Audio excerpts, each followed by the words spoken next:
Assalamu alaikum.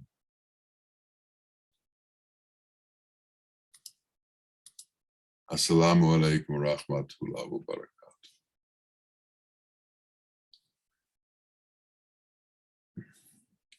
Sufism is an attempt to take people beyond their common understandings. It's an attempt to bring people into the open space where all of the difficulties of the world don't influence you. It's an attempt to take you where there is no prejudice, where there is no anger, where there is no hastiness, where there are no demonic qualities, where holiness pervades, a space that is open from the influence of Satan, a space that is beyond the influence of the world, a space that is Allah's space, a space that you inhabit with Allah. This space is the space that we have to go to. We live in a closed space. We're encapsulated by our minds. We're encapsulated by our possessions. We're encapsulated by our friends and our families and all the people that we know. There is a space where we can be free of all of these things, free of familial influence, free of political influence, free of national influence, free of religious influence, an open space that is free of conflict and free of intrusion, a place where we can find truth. This place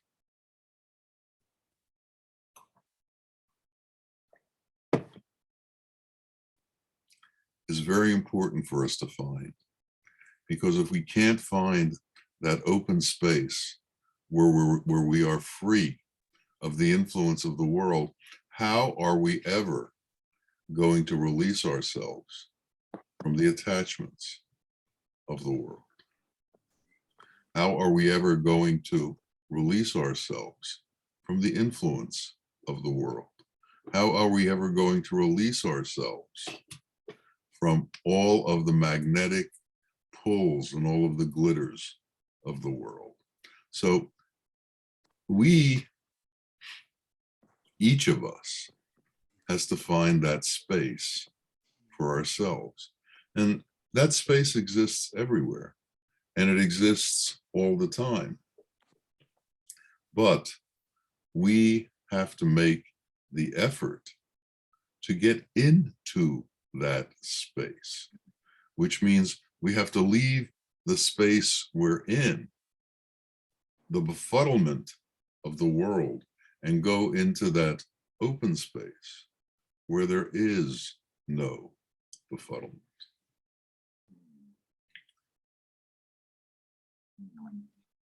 Man needs guidance, and he needs guidance in many different ways, and he needs guidance on many different levels.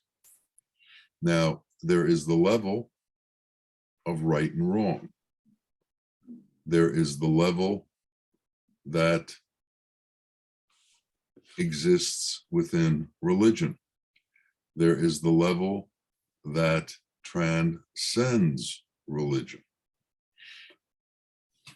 If we associate ourselves with a religion, and if we associate ourselves with trying to follow the dictates of that religion, then we are going to constantly have the ones who are in the religion and the ones who believe in the authority of the religion and the importance of the religion and the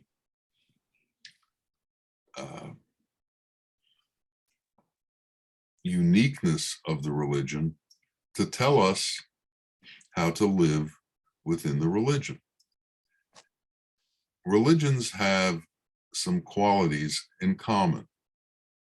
Each of them will tell you that the way to salvation is to believe that which the religion tells you and to understand that which the religion tells you.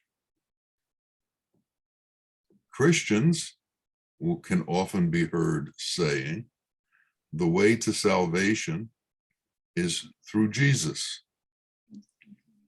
Muslims won't be heard saying that. They'll be heard saying the way to salvation is to following the dictates of the Quran. There are also within Islam hadith, which are the acts and words of the Prophet, and that you also have to follow his acts and his words. These all are usually written down, and you can find the direction in words on pages. And the religious authorities, no matter what the religion, will quote you the words on the pages, and they will tell you what those words on those pages mean and what you are to do. Aisha, when asked if she could describe the Prophet, said he's a walking Quran. And I'm surprised that since she said that you don't have men walking around with pages of the Quran taped to them so they can also be walking Qurans. This is what authorities are, and this is how authorities interpret things. But there's something else besides pages in books. There's a direct understanding that has never stopped coming into this world. There's a direct transmission that has never stopped coming into this world. And there are those few who came into this world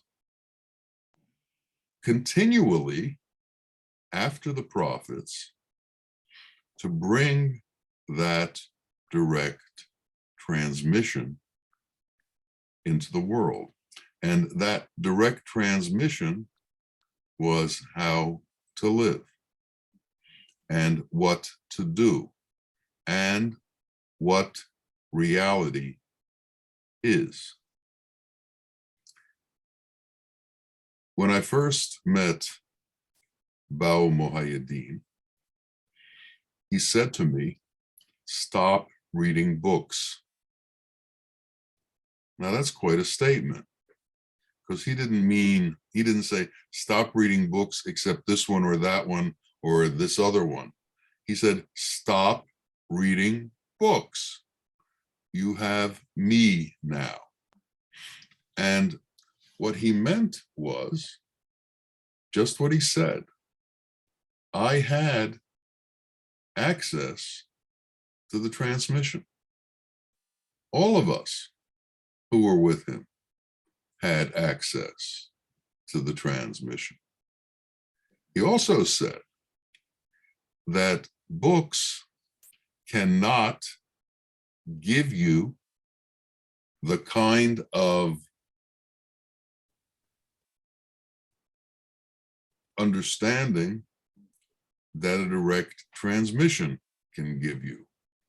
He said that once things are written into a book, they lose their energy and they lose their meaning. And he said they lose at least 50% of their meaning. So what you need to be able to get is you need to be able to get a transmission that is direct. And there are those who were sent into this world who give that transmission directly. These men or women are in the open space that is free of the influence of the world, and their connection is directly to God.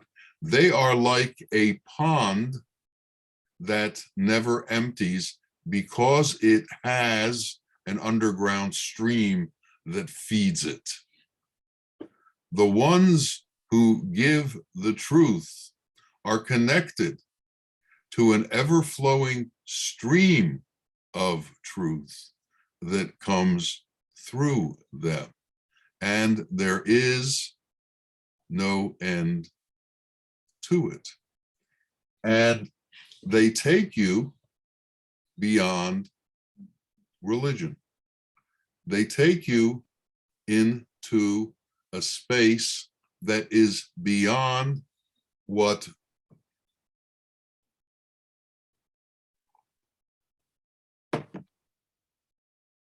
we will try to call appropriate behavior amongst men.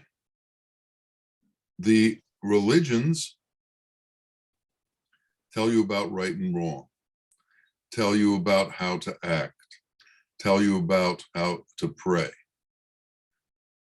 The ones who come with the direct transmission tell you about the resonance of God and the fact that you, me, everybody needs to plug in to that resonance. Now, while other people are busy reading from books and reading from pages and telling you what to do according to the books and pages, these men are coming and telling you what to do according to the stream of the resonance that is flowing through them at the moment. And this is what separates Sufism from normative religion. And this is why normative religion persecutes Sufism, because normative religion tries to keep a lid on the pot. They own the pot. They own what's in the pot. And they don't want you to go anywhere beyond what you can get from the pot. So if you've had the grace to discover a connection to a Kutub, if you've had the grace to discover the connection to a sheikh, if you've had the grace to discover the flow of the truth that is constantly going on, that is beyond books, beyond texts, beyond man's understanding, if you've discovered divine understanding within manifest man within this world, you have been taken or at least given the opportunity to be taken in a different way, in a unique way, to another place with another understanding. This understanding begins with trying to truly understand what the I is, where the I came from, what the I means.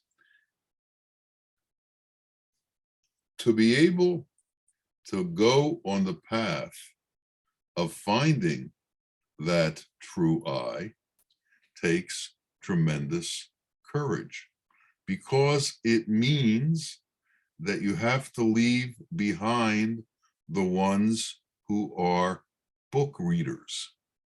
You have to leave behind the ones who are book sellers. You have to leave behind the ones who are trying to steer you according to traditional religious orthodoxy. This isn't easy. People are so tied to their religions that when they begin to leave, guilt hampers them. Their traditions hamper them. The relationship with their parents come into conflict. The relationship with their families come into conflict. And in some countries, they've even gotten to the point that if you leave the orthodoxy or attempt to take on a new faith, you're susceptible to be killed because it's against the law of the land. This is how out of control these things have gotten. And whenever something is being suppressed to that level, you must know there's something there that you need to know. You must understand that if they're trying to hide it so much, there's something that you need to know. Now, to understand the egocentric I is very easy. The egocentric I is the I that deals with the world, the I that everybody knows in the world, the I that everybody accepts in the world, the I that is comfortable in the world. There was a king who was ill, and none of the doctors seemed to be able to help him. One of his ministers said, "There's a holy man who lives in a cave on a mountain near here. We should bring him to you." And they did. They went to the mountain and they found him. And he was a little man dressed in rags with a walking stick. And they brought him to the palace. And at first, the guards wouldn't let him in because he wasn't looking appropriate to enter into the palace. Finally, they let him in. And then he couldn't get by the other ministers because the ministers didn't think he looked appropriate to meet with the king. But finally, they thought the king asked for him, we better bring him to the king. So they brought him to the king, and the little man said, "I understand that you're ill. Take these herbs and eat brown rice for 2 weeks and just do that." And he turned around and left. Well, the king was amazed because the man never touched him. He never examined him. He just said, "Eat unfiltered or unprocessed rice for 2 weeks and take these herbs." The truth was that the king had become decadent from all of the rich foods that he was eating. And the richness of all of these foods is what caused his illness. And the little wise man saw this immediately. So he told him to start eating unprocessed food. The king did as he was told, ate the rice that way, took the medicine, And within a few days, he began to feel better. And within 2 weeks, he began to feel much better. And now he thought, this little man who came here is a very, very wise man. And I should bring him and make him a minister in the court. So he brought in his best tailors, and he described the man's size, and he told them to prepare a suit for him so that he could work within the court system. After a little while, the suit was prepared for him, and they sent the suit to him. And then a dinner was being held for the new minister. And the little man came in his usual way, in his rags, and he was carrying a little box, and none of the guards would let him in because of the way he looked. And he went to every door, and it was the same at every door. No one would let him in. So finally, he said, this box is a gift for the king, and please give it to them. So the affair went on. They all never understood why the wise man didn't show up, but the gift was given to the king, and he opened the gift that was given. He didn't even know who it was from, but he opened it up, and he saw it was the suit that he had made for the little wise man. And there was a note in it. And he said, I sent you my suit because you invited my suit to the gala, but you didn't really invite me. And it's like that. We all have conceptions of what I should look like.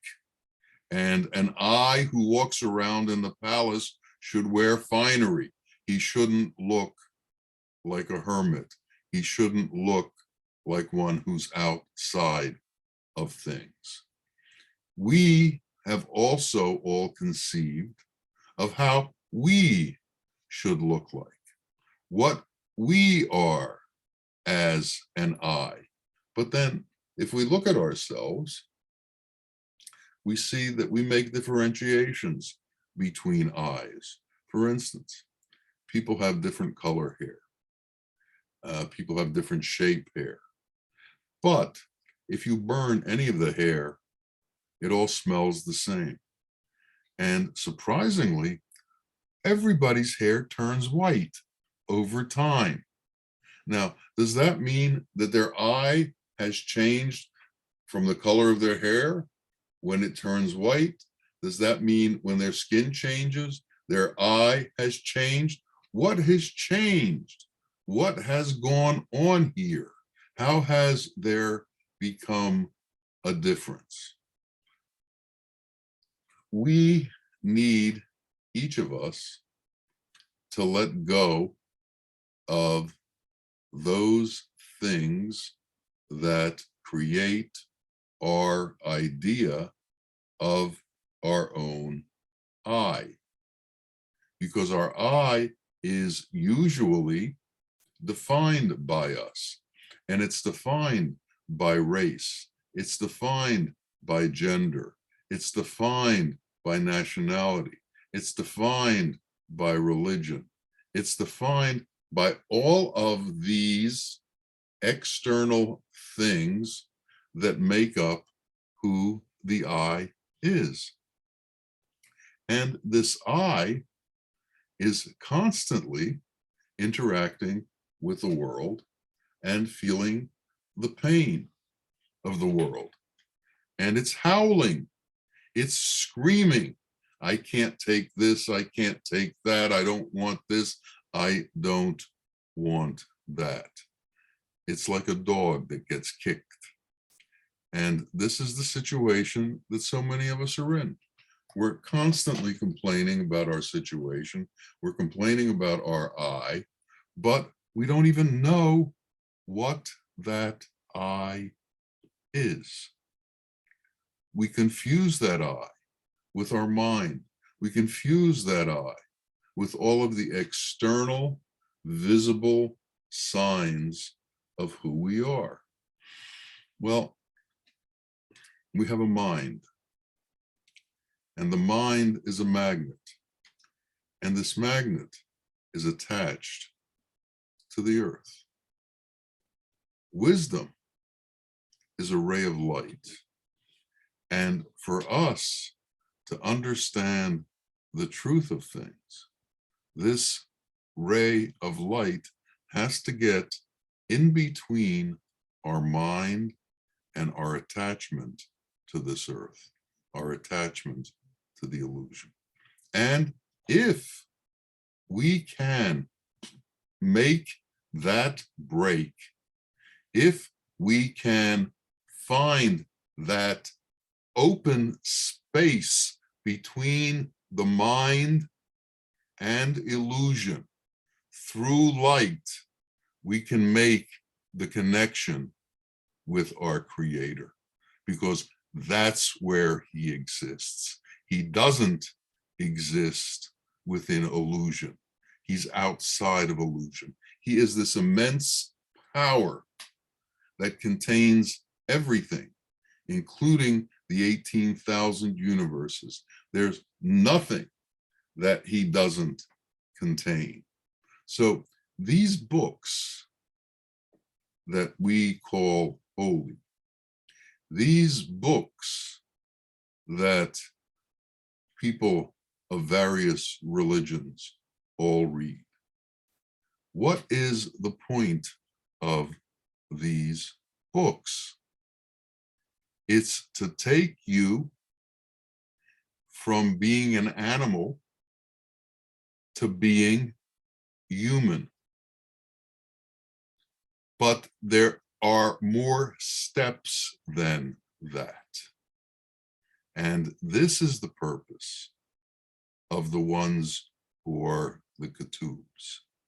They come to bring the truth that is hidden within the pages of the holy books, that can't be found within the pages of the holy books through a cursory reading, because it's not exposed openly. You can't talk to barbarians about divinity.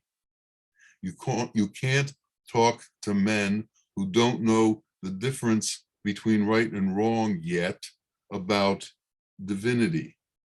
Divinity is a transcendent understanding that can only come to transcendent men. It can only come to men who have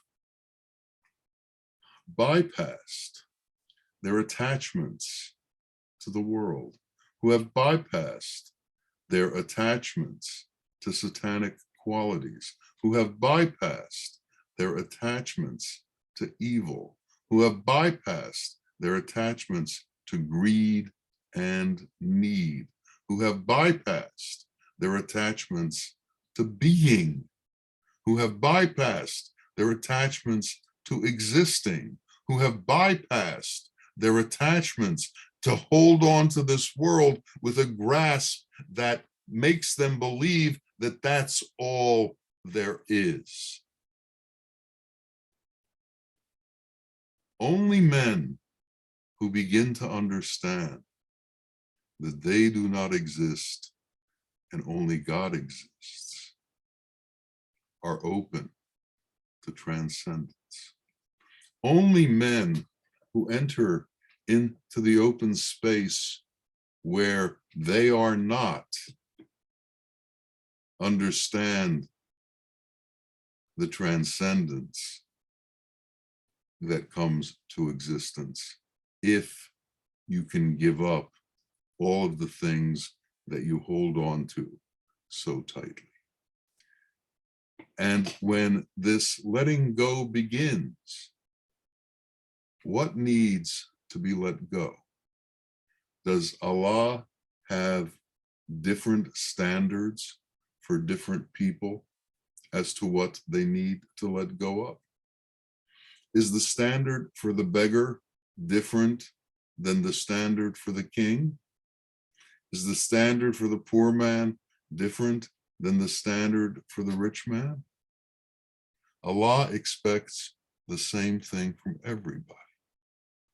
He expects everybody to give up everything and to face the reality of giving up everything is beyond the mind's capability. And so as long as we look at the world with the mind, and as long as we understand the world with the mind, we'll continue to look to religion for answers. We'll continue to hide in our prayers. We'll continue to hide in our ablutions and fasting as if they were going to save us. What's going to save us is our ability to disappear into truth. What's going to save us is our ability to understand that only God exists. And all of these complications that religions make out of life, and all of these rules and regulations that religions make out of life are all secondary to truth. And truth is only God exists. And when we understand that, and when we are able and capable of giving up everything into that understanding, that's when truth will come to us. And that's when we can walk around not as a howling egocentric dog, but as a manifestation of divinity on earth. Divine man exists. Man was created by the Creator with his divinity within him. Man has lost the recognition of that divinity. To return to that divinity is the work that the sheikhs do for each of us, to bring us back to the truth of our own self, to the truth of our own divinity, is the work that the sheikhs do for us. And to do this, you need a resonance in your lifetime with such beings, and you need this understanding. And when that comes, everything else will begin to fade away.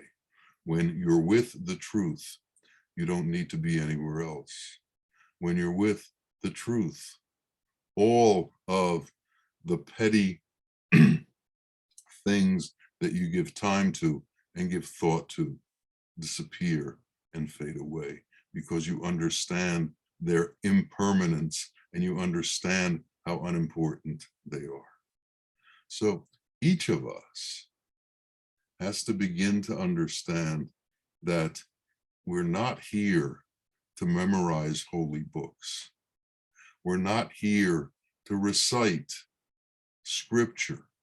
We're here to become true men. And what is a true man? A true man is one who has transcended the pettiness of this world, who's transcended the illusory nature of this world, who's transcended the lowly qualities of Satan, and who has devoted himself to the compassionate qualities of Allah, and who has made his life the work of integrating these qualities into himself so that he disappears into them. May that happen for each and every one of us. May we come to know that truth. May we come to understand that truth of mercy and compassion and Rahman and Rahim. May we understand Allah's qualities. May we become Allah's qualities. May we disappear in Allah's qualities. And may we transcend into our Lord. Ameen, Ameen. Ya Rabbil Alameen. Assalamu alaikum wa rahmatullah wa barakatuh.